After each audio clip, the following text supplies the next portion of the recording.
the great shift. Only these countries will be safe in 2025 and beyond. Can you feel it? That subtle trembling beneath the noise of daily life, not a sound, not a headline, but a quiet shift, deep and unspoken. It's like the earth itself is exhaling, preparing. Not everyone notices it, but those who are still, who observe rather than react, they know something is changing. As we speak, the world is moving into a new phase the wise once whispered about. A global turning point where not just governments or economies shift, but the very way we live, connect, and survive. Some cultures have called it a cleansing, others a cycle of awakening. We call it the Great Shift. And in this video, we'll uncover which countries may offer true refuge, not just physical safety, but spiritual grounding and harmony in the storms ahead. Welcome to the journey of wisdom. If you're someone who senses there's more beneath the surface of modern life, more than fear, more than noise, then you're in the right place. Like this video, share it with someone who's beginning to question the world they thought they knew, and subscribe if you're ready to walk the path with clear eyes and a steady heart. And most of all, leave your voice in the comments. What do you feel changing? Number 1. What the prophets foretold. Throughout history, there have always been those who saw beyond their time figures, whose quiet voices echoed across generations, not through loud declarations, but through deeply intuitive truths. These weren't just storytellers or mystics. They were observers of a deeper rhythm, sensing the shifting tides of human destiny. Think of Nostradamus, with his veiled verses that still provoke curiosity today, or Edgar Cayce, whose trance-like visions spoke of a future dramatically reshaped. Vanga, a humble blind woman from Bulgaria, calmly foretold world events with uncanny accuracy and across the planet. Indigenous traditions have long held encoded knowledge in myth and ritual that seem to align with what modern people now call the Great Shift. A common thread runs through all their voices, are whisper that the world, as stable as it may appear, is in fact impermanent. It's not a fixed reality, but more like a dream layered within another dream, vulnerable, fluid, and always moving toward transformation. Now, as we stand deep within 2025, these warnings no longer feel like distant metaphors or symbolic puzzles meant for scholars to decipher. They are revealing themselves through unmistakable changes that we can all feel and see. Earthquakes break apart ancient foundations. Wildfires devour entire regions in mere hours. Ocean waters swell and rise with growing force, swallowing coastlines and reshaping maps. Societies once considered unshakable are now riddled with uncertainty, division, and collapse. What once seemed unthinkable is becoming our lived reality. And yet, amidst this widespread unraveling, something curious emerges. Certain regions appear to be less affected, more resilient, almost as if they're shielded by a subtle, invisible hand. These aren't utopias, nor are they free of hardship, but they stand out like calm islands in a stormy sea.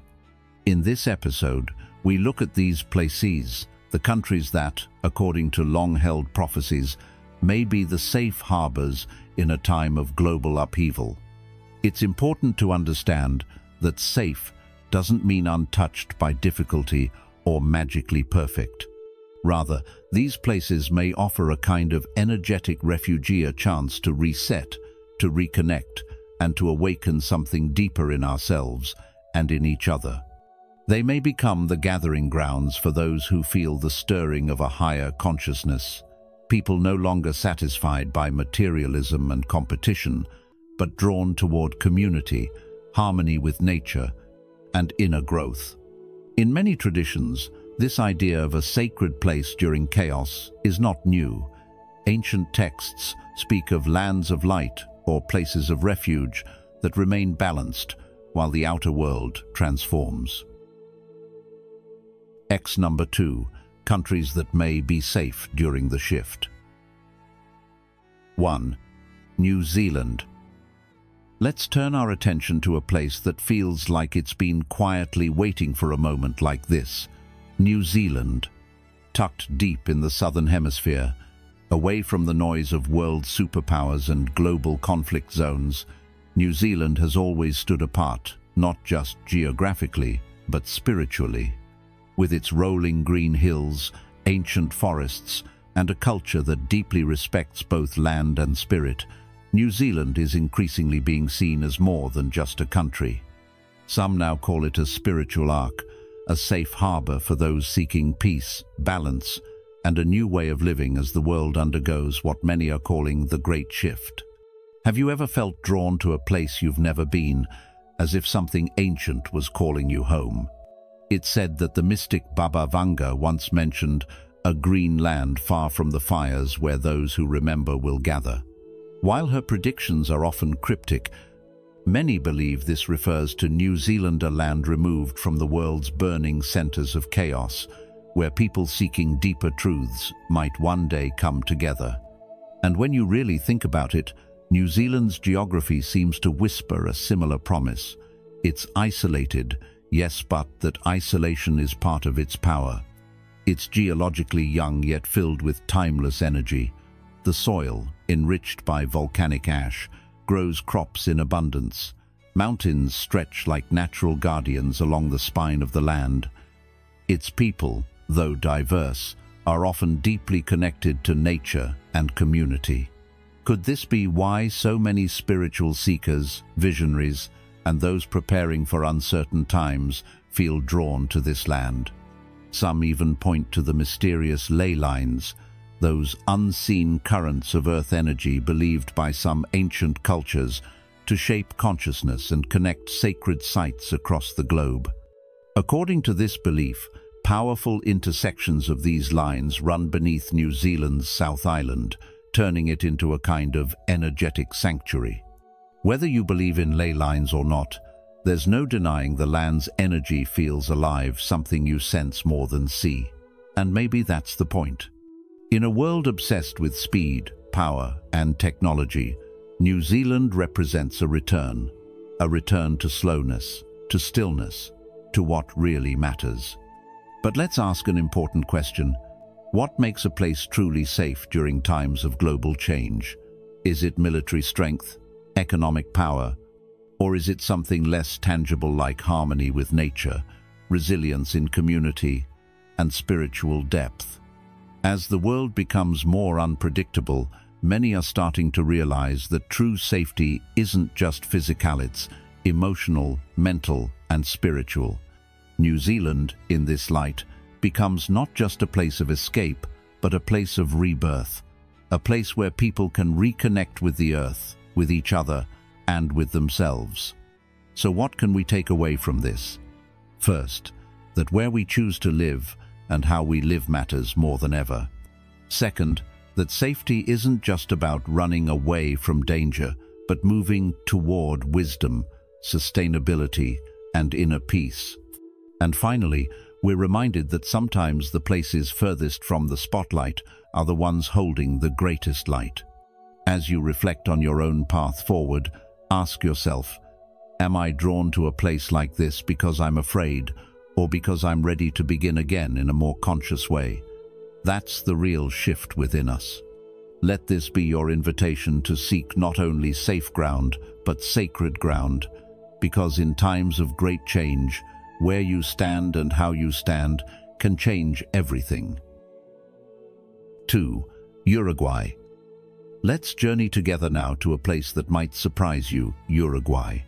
You may not hear much about it in mainstream news or global debates, but this small South American country is quietly standing out as a safe haven in times of growing global uncertainty.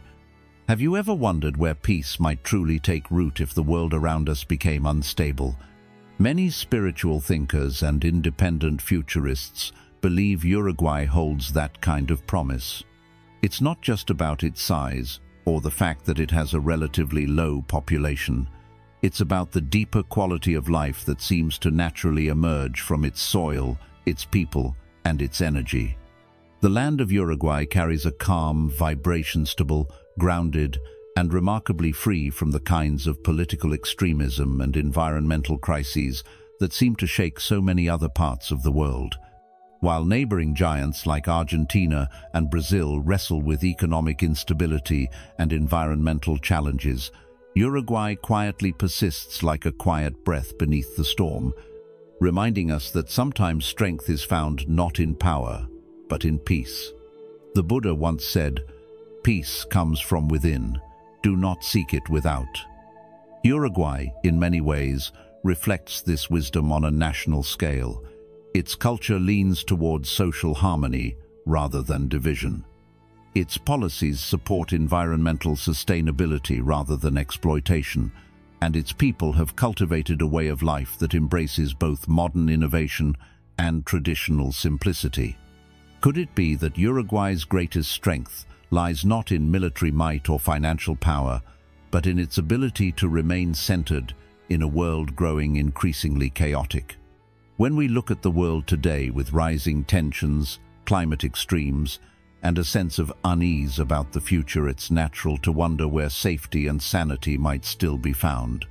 Uruguay often enters this conversation as a zone of peace, a term used by spiritual researchers to describe areas that feel protected, not just physically, but energetically. So what does it mean for a land to have a peaceful vibration? Can a nation carry a kind of inner balance the same way a person does when they live mindfully, grounded, and ethically? Uruguay seems to offer us a real-world example of this idea in action. Its long-standing democratic institutions, low levels of corruption, strong civil liberties, and commitment to renewable energy all point toward a collective effort to live in alignment with values of harmony, resilience, and compassion. And perhaps this is why some people even call Uruguay the hidden garden of South America. It's not flashy, it doesn't demand attention, but it quietly grows, offering a space where a new kind of human society might blossom after the noise of our current systems begins to fade. Now I'd like to ask you, what kind of qualities would you want in a place to truly feel safe, not just physically, but emotionally and spiritually? Is it about clean air and fresh food, or is it also about the energy of the people and the land itself? The teachings of Buddhism remind us that impermanence is the nature of life, and the world is always shifting. As we move deeper into this era of transformation, this great shift, it's important to reflect not only on where we might want to be, but how we want to live. Uruguay's quiet example invites us to consider a new path forward, where success is measured not by dominance, but by balance. As the Dhammapada says, better than 1,000 hollow words is one word that brings peace. Perhaps Uruguay is not just a place, but a word of peace being whispered to those who are truly listening. Let's keep that thought close to our hearts as we continue on this journey of wisdom, because sometimes the safest places are not the loudest, but the most aligned with life itself. If you've watched up to this point, you're clearly someone who values awareness and preparation for the future. Comment below with "Safe Journey" to show you're committed to staying informed and protected through the great shift ahead. Don't click away, there's still vital information coming up that could make all the difference in where and how you live in 2025 and beyond. Stay with us to uncover the safest paths forward. 3. Bhutan. Let us now turn our gaze to a land often veiled in mystery, nestled deep in the folds of the Himalayas, Bhutan. At first glance, this small kingdom may seem modest and unassuming, especially when compared to its towering neighbors, China and India. But beneath its serene surface lies a profound and purposeful way of life, one that offers insight and refuge in a rapidly changing world. Bhutan is not just a country, it is a philosophy made real. Governed by the principle of gross national happiness rather than economic growth alone, Bhutan has taken a path that places spiritual well-being, ecological balance, and cultural preservation at its core. In an age where so many nations are chasing endless progress and consumerism, Bhutan stands as a reminder that true prosperity is measured not in material wealth, but in peace of mind, harmony with nature, and the depth of human connection. This commitment to inner values has made Bhutan more than a safe haven, has become a symbol of hope for those seeking stability in uncertain times.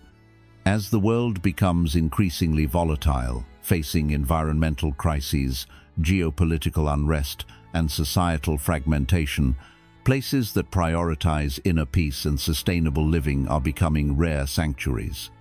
Bhutan's mountainous terrain, while isolating, has shielded it from much of the global turbulence. Its physical seclusion has preserved its culture, and more importantly, it has fostered a space where people live with intention, close to the rhythms of the earth and in tune with each other. This is not accidental. In ancient Tibetan and Himalayan Buddhist prophecies, there are whispers of a hidden lander pure realm, untouched by the corruption of the modern age. These legends speak of a valley that will remain untouched as the world trembles, a kind of earthly Shambhala, where spiritual practice remains unbroken and wisdom flows freely like mountain rivers. For many seekers and spiritual pilgrims, Bhutan is believed to be that land. The symbol of the dragon, deeply rooted in Bhutan's identity, is more than just a national emblem. It is the guardian of timeless truths, of inner strength, and of spiritual protection. In Buddhist mythology, the dragon guards sacred teachings and realms beyond the grasp of worldly chaos. When we speak of Bhutan as the dragon guarding the heart of the world, we are pointing to its role as a keeper of balance, a protector of values that much of humanity has forgotten in the rush of progress. For those aged 30 to 65 navigating this era of massive transformation, financial uncertainty, social instability, and environmental unpredictability, Bhutan's message is deeply relevant. It reminds us that safety is not just about physical survival or moving to a remote place. True safety is rooted in how we live, how we treat others, how connected we are to nature, and how well we care for our own inner life. Bhutan's example encourages us to reevaluate our own priorities. What if happiness, contentment, and harmony became the goals of our communities rather than relentless ambition? What if we embraced simplicity not as a lack, but as a form of clarity? In a world that constantly demands more, Bhutan gently whispers that less can be more meaningful, more stable, more true.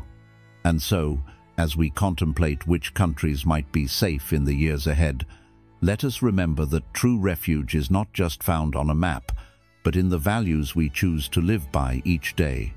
Bhutan may be small in size, but in spirit it holds a vastness that speaks to the soul of humanity, and in that, it offers something no chaos can ever take away.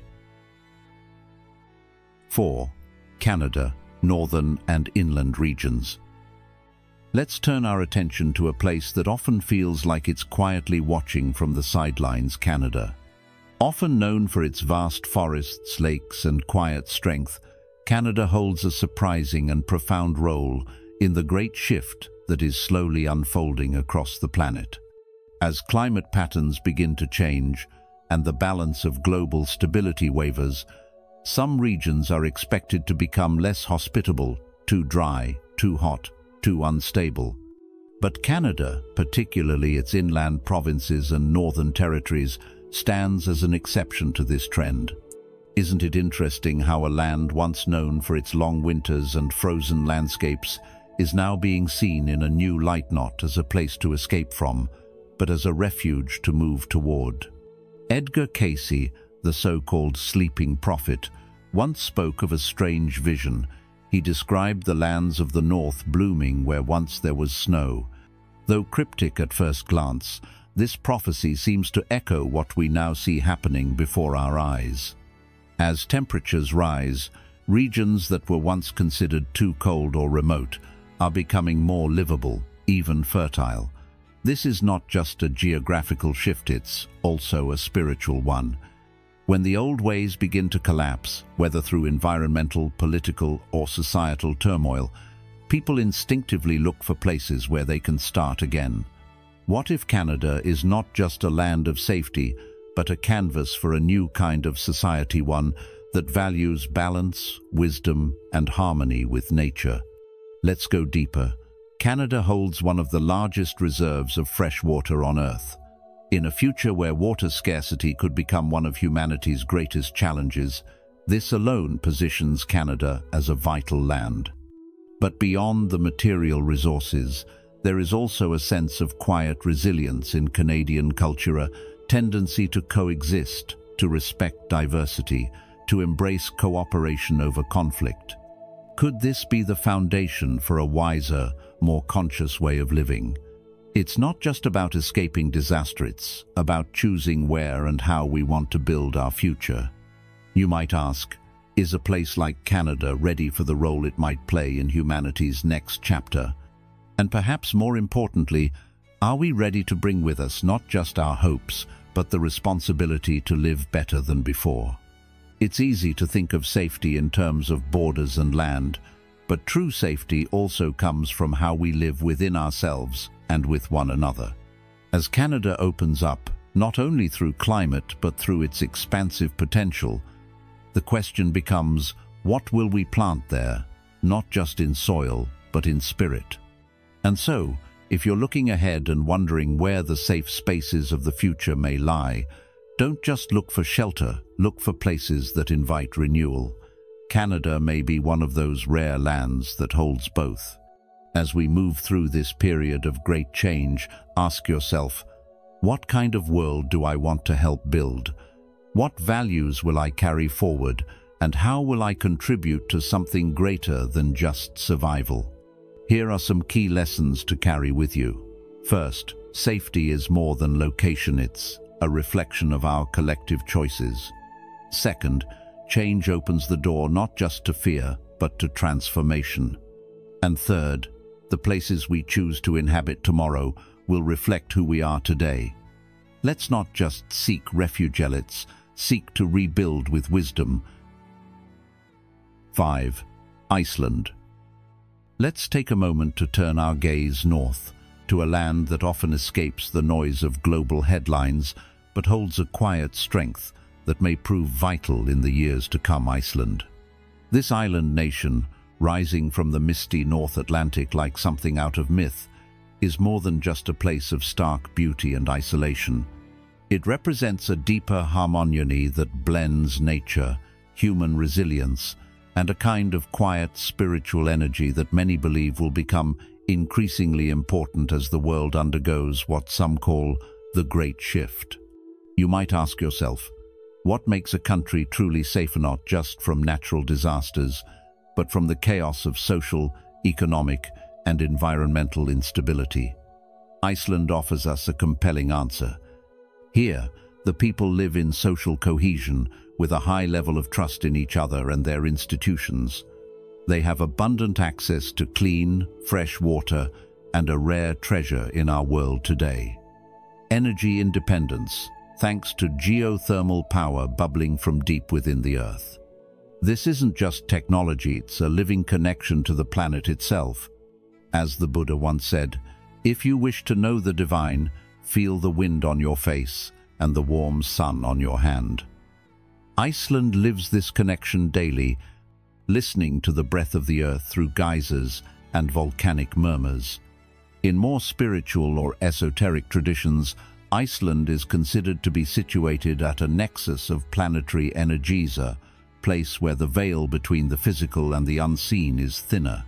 While such ideas may sound abstract, they echo something real and timeless, a sensitivity to the natural world that many of us have lost in our modern rush.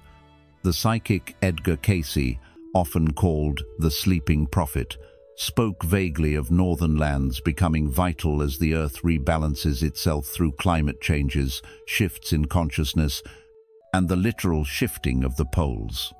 While his predictions are often open to interpretation, They point us toward places like Iceland, not for their military power or political clout, but for their deep alignment with the rhythms of nature.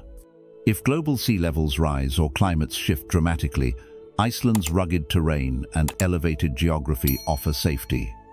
But more than that, it is Iceland's mindset, its respect for harmony, resilience, and balance that may help it endure and even thrive. Just consider this. In a world built on consumption and disconnection, could the countries that value simplicity and sustainability become the true safe havens? The Dhammapada tells us, health is the greatest gift, contentment the greatest wealth, faithfulness the best relationship. Iceland reflects all three. It reminds us that perhaps the safest place to be isn't just a physical location, but a way of living, one rooted in trust, inner stillness, and deep connection with the earth. So as you think about the future and where real security might come from, ask yourself, are you looking for escape or are you seeking harmony? And what can we learn from a land of ice and fire about how to live with grace no matter what the future holds? The world is changing fast, and not everyone will be ready. If you're serious about staying safe and informed through the coming transformation, comment, "I choose safety" below. There's still crucial insight ahead. Don't miss what could be the most important part of this video. 6. Scandinavia, Norway, Sweden, Finland. As we turn our attention to the northern reaches of Europe, Scandinavia, encompassing Norway, Sweden, and Finland, we step into a region shaped by both nature's grandeur and centuries of quiet resilience. These are not just lands of snow and silence, but of deep-rooted strength, collective wisdom, and a spiritual memory that runs through the blood of their people. From the ancient Norse myths that tell of Ragnarok, the end of days, not merely as a tale of destruction, but of profound rebirth, to the present-day societies that have carefully cultivated balance between technology, nature, and human welfare, Scandinavia stands as a quiet sentinel amid global uncertainty. Much like the lotus that rises pure from murky waters, these nations have emerged from the harshest winters, wars, and cultural upheavals with a calm clarity that seems increasingly rare in today's fast-paced, fragmented world. In Buddhism, we are reminded, as a lotus flower is born in water, grows in water, and rises out of water to stand above it unsoiled, so I, born in the world, raised in the world, having overcome the world, live unsoiled by the world. This reflects the spiritual and practical fortitude of these northern societies, which have learned how to endure, not just to survive, but to evolve. The modern appeal of Scandinavia lies not only in its clean air and natural abundance of rivers that run through pristine forests and sustainable architecture that harmonizes with the land, but in its societal model. These are countries where communal integrity is not an ideal, but a living reality. They prioritize education, health, and the collective good over individual excess. While the rest of the world often chases fleeting convenience, these societies move slowly, deliberately, and with a clear vision of long-term well-being. In ancient European and esoteric prophecies, these lands of the midnight sun are often described as the last to fall and the first to rise. This echoes the cyclical wisdom found in many spiritual traditions, including Buddhism, which teaches that nothing is permanent. Empires rise and fall, and in the silence after collapse, there is space for awakening. The Dhammapada reminds us, just as a solid rock is not shaken by the storm, even so the wise are not affected by praise or blame. Scandinavia, in this sense, seems to reflect that, rock firm in its values, quietly enduring through chaos. What sets Sweden apart, particularly in more modern, intuitive visions, is its emerging role as a spiritual, technological bridge, a place where ancient wisdom is not left behind, but rather woven into the fabric of progress. There are visions that Sweden will one day lead in developing a new kind of spiritual science, where intuition and innovation meet, and where symbols from old traditions guide the technologies of tomorrow. This synthesis is not far-fetched. Sweden has long championed social innovation, alternative healing, and integration of mindfulness into daily life. In Buddhist philosophy, the middle wire path between extremes echoes this very idea. It is not about abandoning technology or renouncing all material development, but about using it with wisdom, rooted in compassion, and mindful of consequences. As Shantideva once said, "May I be a guard for those who need protection, a guide for those on the path, a boat, a raft, a bridge for those who wish to cross the flood." In the coming great shift, it may be places like Sweden that serve as such bridges, not just across geography, but between the worlds of spirit and science, tradition and innovation. In today's complex world, many people are searching for safe havens, not just from physical threats, but from moral confusion, social decay, and spiritual fatigue.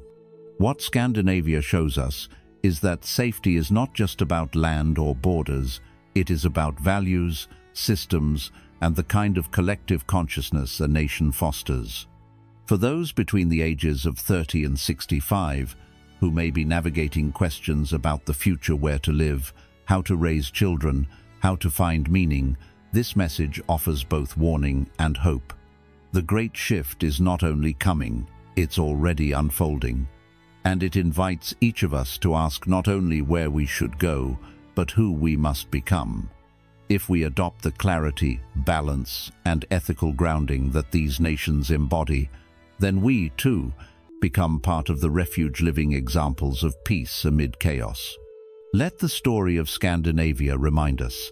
The strongest roots are those that grow in silence, beneath the snow, preparing to bloom when the world needs them most. Number 3. Sacred zones beyond nations.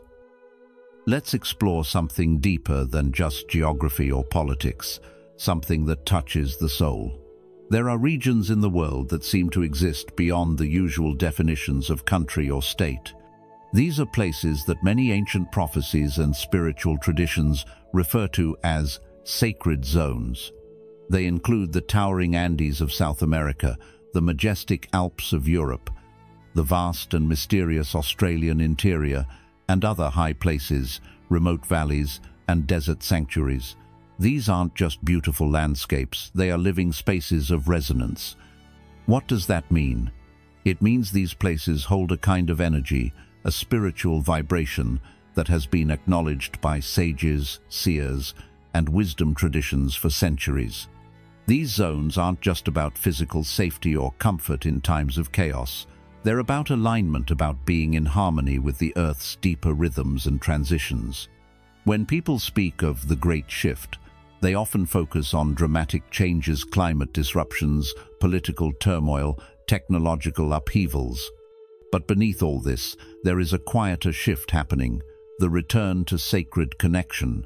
These remote areas have become symbols of that shift. Not because they are safe in a worldly sense, but because they are attuned. They remind us of something we often forget in our busy, noisy world. The Earth itself is a living being, and there are places where her heartbeat can still be felt clearly. Could it be that safety in this new era isn't just about physical survival, but also spiritual grounding?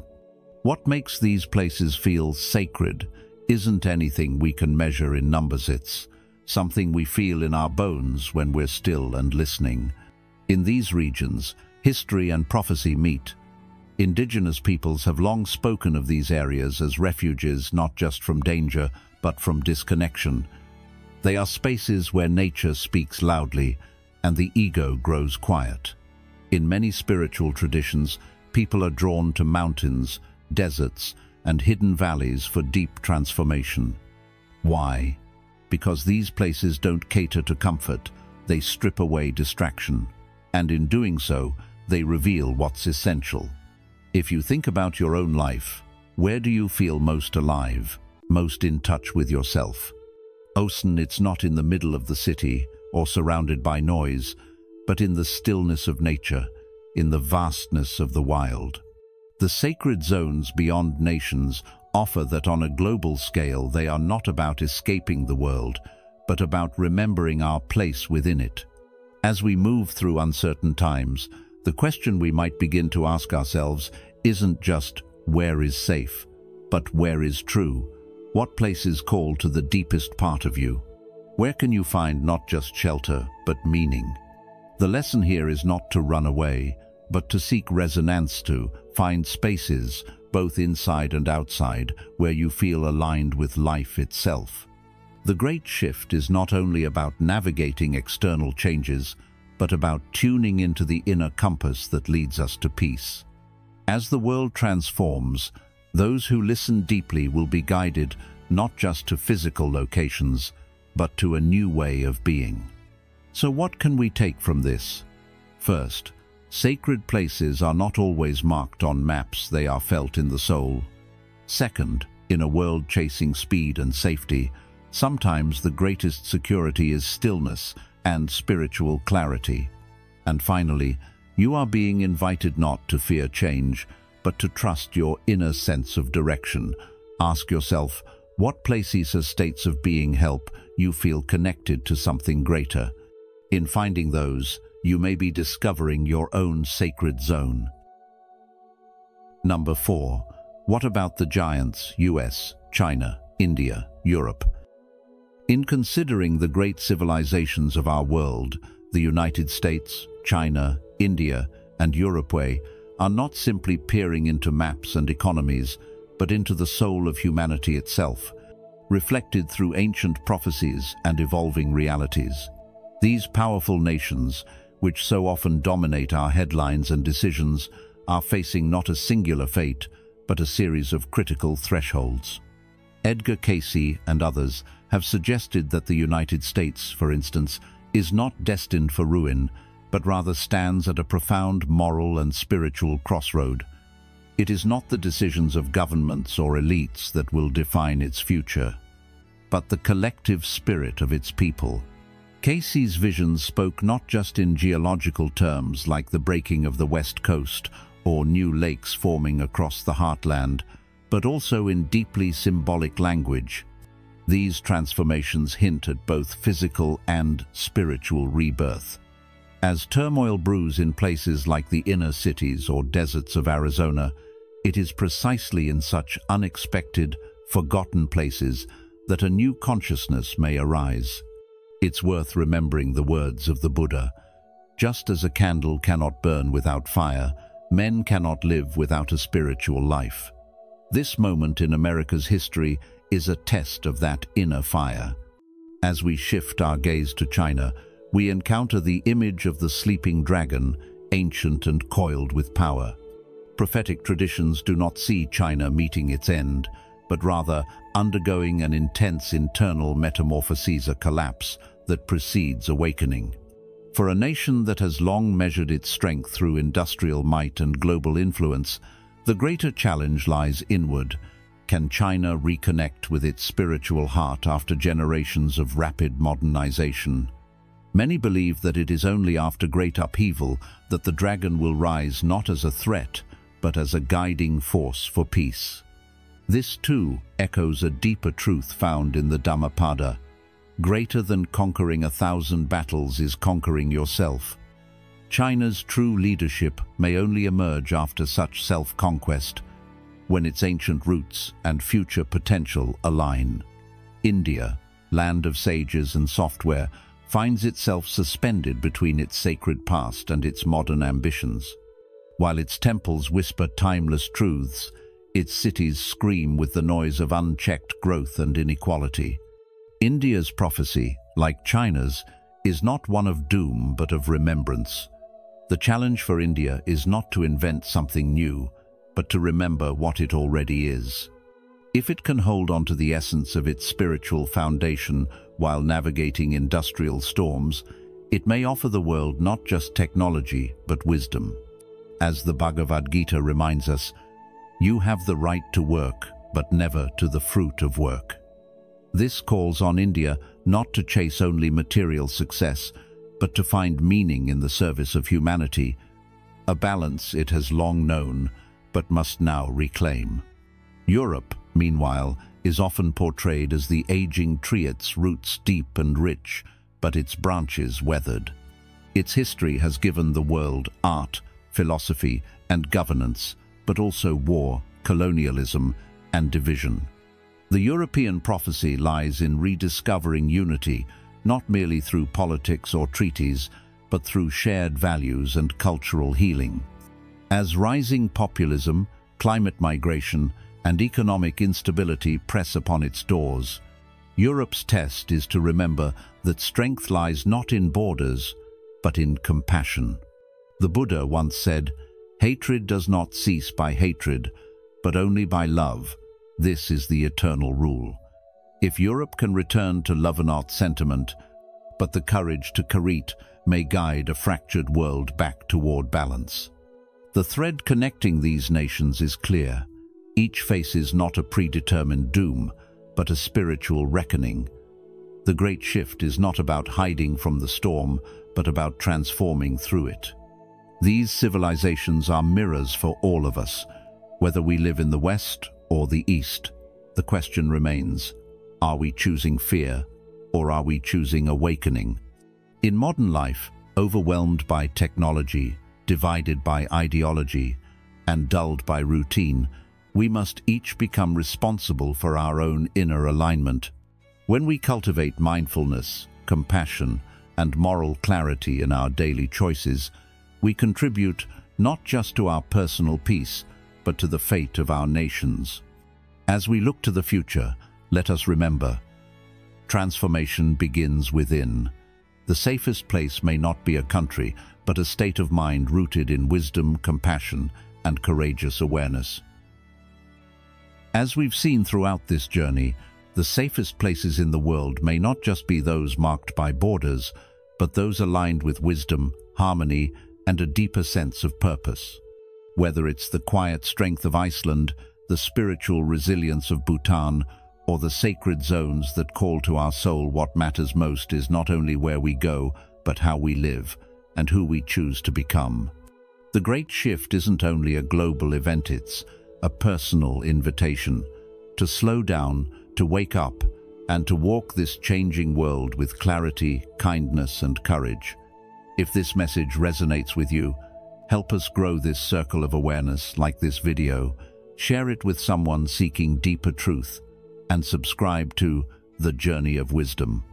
And don't forget to turn on notifications so you won't miss our next insights into navigating this new era with heart and mindfulness. Until next time, stay grounded, stay aware, and keep walking the path of wisdom.